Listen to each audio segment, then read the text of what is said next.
So over the last 12 months, my Instagram has gained over 25,000 followers. So in this video, I'm going to be going over the tips and techniques that have helped me see this growth.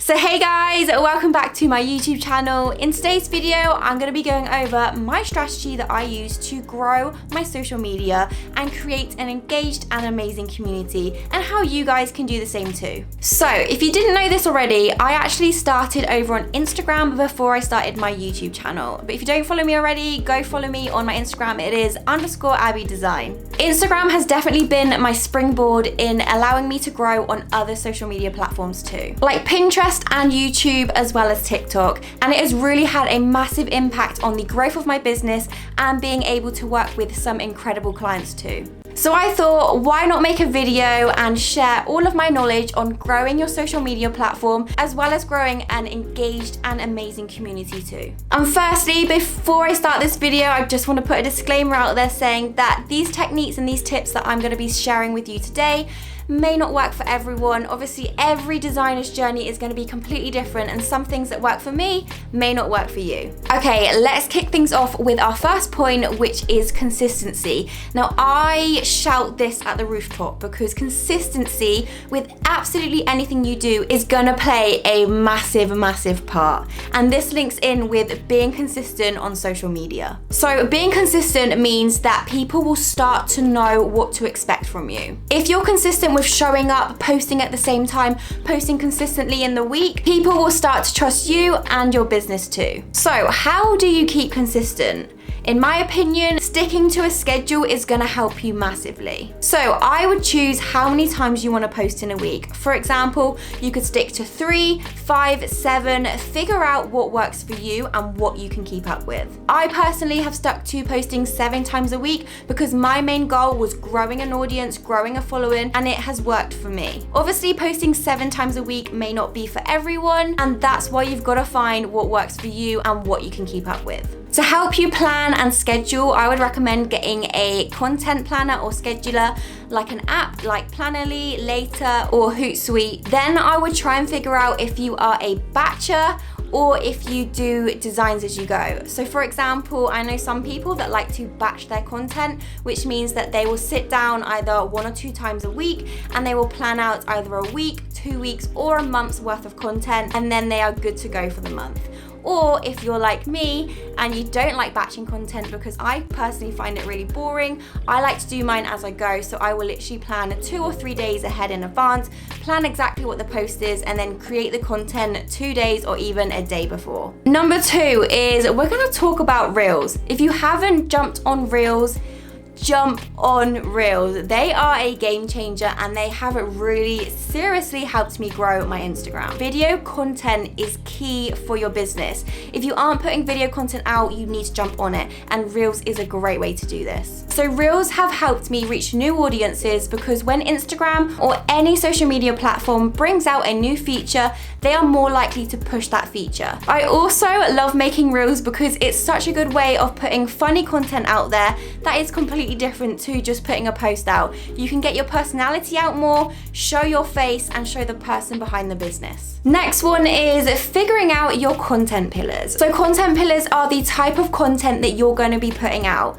If you put out the same content over and over again, you're not gonna grow, it's gonna get boring, and it's gonna stay the same. So it is really good to know the type of content you're gonna be putting out. For me, I like to use around 8 different content pillars, just so I know that my content is completely different and I'm not putting out the same type of content. So let's have a look at the different content you can create as a designer. So we have got educational posts, behind the scenes, reels or videos, quotes, tips and tricks, advertising a service or promotion, jumping on trending topics, challenges or trends, and inspirational posts. So that is just a few content pillars and ideas that you can take and create content off of these. Basically, Just trial and error. Try out new content pillars, see which one grabs your audience's attention, see which content you like to create, and mix it up. If you were to go onto someone's page and you saw the same type of content, for me, I find that a bit boring. I like following people that mix their content up, try out new things, and just keep people on their toes. So the next one is showing the creative or designer behind the brand. So when I first started Instagram, I noticed that a lot of creatives and designers would hide behind their Instagram profile. I saw a little gap in Instagram and decided to show my face, start talking on my stories, start making videos, and this has honestly helped me grow so much as a person, as well as growing my audience and as well as working with some incredible clients. People now come to me because of the person behind the brand. I am essentially the face of my brand, and I honestly think having a personal brand can help you so much more. So to be able to grow, I always mention this so much, but you have to jump outside your comfort zone. If you stay inside your comfort zone and you're happy, that is absolutely fine. But if you are wanting to grow, you've got to do things that scare you. And one of them may be showing your face, talking on camera, and just showing behind the scenes and showing the real person behind the brand. So by doing this, you become a lot more relatable. People will start relating to you if you are showing up, showing your face. They will understand that there is a person behind the brand and not a robot. I found that clients and even designers feel like they already know me because they know what my personality is like. They know that I show up every single day on my stories. They know the sound of my voice. They know my face. And when you know that, you subconsciously trust someone more. So I've actually got a challenge out which is called the Creative Glow Challenge, and my very first challenge was a week talking on your story. So if you want to go back to that on my feed and go and find it, it will be there. And it is basically a week of cues for you to be able to talk on your Instagram story. I found that this really helped loads of designers to start talking on the stories because it gave them the prompt for the day and it really helped them with that first step of talking on your story. So if you haven't already and this has given you that inspiration and just that push to go and talk on your story, go and do it. Honestly, it was the best decision I made. It was so scary when I first started doing it because I thought people would judge me. I used to be so awful at talking on my Instagram story or even just talking to the camera. But we are here now. We are doing a YouTube video and me talking just to the camera has got so much better. Like I said at the start, consistency is key. So if you stay consistent with talking to the camera, showing up, showing the person behind the brand, it will only get easier. So the next one is try and start something new. Think outside the box within your industry and think of something new that you can create. So for me, this was my Creative Glow Challenge, which I do on Instagram.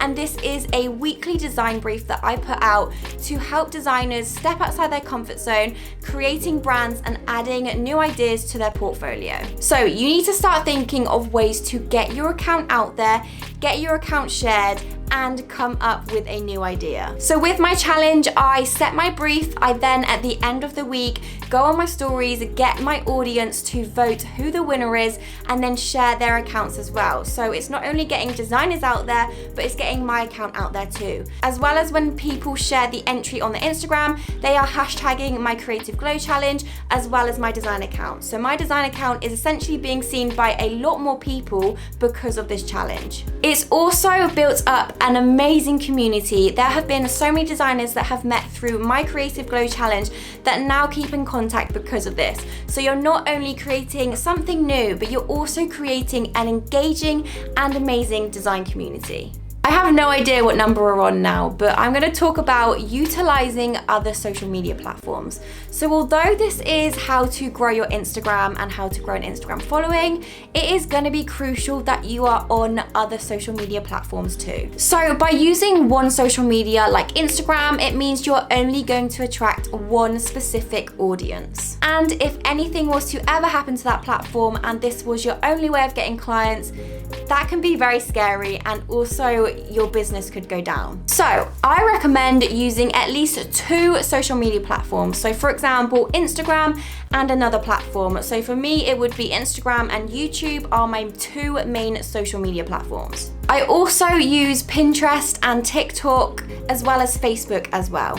And it can be quite easy to tweak some of the content that you're putting out, say on Instagram, and post that over to your Pinterest. Make sure that you are always repurposing content for the social media platform. So for example, I could put out a reel on Instagram, I would go over to TikTok and I would post the same reel, put it over on TikTok, and it's me utilizing another social media platform. Remember, if you use multiple social media platforms, it means you can reach new audiences, build consumer trust, and it helps with your social growth. It also increases your brand visibility and it allows more people to trust you. I've also found that there are a crossover of my subscribers on YouTube who subscribe to me on YouTube, find me on YouTube, and then they will go over to my Instagram and follow me there as well. So you are actually helping with your social growth as well by just repurposing content. So if you're still here, then hey, you have made it to our last point, which is engaging and building real relationships. So one thing on Instagram that still bugs me to this day is when you can tell someone is being fake. When they comment on your post and they're not even following you, they message you and they're not even following you, they're trying to sell you something, I don't know what it is, you can just always tell when someone is being fake. You really need to be authentic with the way you comment on people's posts. If you message someone, it just needs to be real. It needs to be as if you were meeting that person on the street for the first time. You were saying, hey, you were having a normal conversation. That is how I see my DMs. If you start with trying to sell me something or something that you wouldn't start a conversation with in real life, then I don't want to see it. So for example, if I see something that I like, I will message a designer individually telling them that I like it, or if I see a really funny story that they put out, I will reply to that story. And by just doing that, you are building organic relationships because it's something that you would do with a friend. And just by doing these few things, it has really helped me build that engaging community that I was looking for. If you are a new designer and you're just starting on Instagram, go and follow a load of different designers that you like, that you know that you'll engage with, and start interacting with a few of their posts and really try and get to know that designer and that person. You will find building these connections will really help you in the long run, and having a design community can really help you when you're first on Instagram. So that sums up how I have managed to grow 25,000 followers in 1 year of me starting my business on Instagram. So even though I am a freelance designer, social media plays a massive role in my business, and this is where I get 85% of my clients and an engaging audience, which I've now brought over to YouTube. I definitely wouldn't be in the position that I am without building this following, the audience that I have on Instagram, and my business wouldn't be where it is today. So if you aren't on social media, if you haven't started your Instagram account, what are you waiting for? Go and start it, make that first step, and trust me, it will be worth it. If there is one piece of advice I would give, it would be stay patient. Do not compare yourself to other designers' work, because this is what shot me in the foot when I first started. Go and do you and trust the process. So that is it for today's video. If you have enjoyed it, make sure to give it a big thumbs up and subscribe to this channel if you want to see some more design content and tips just like this.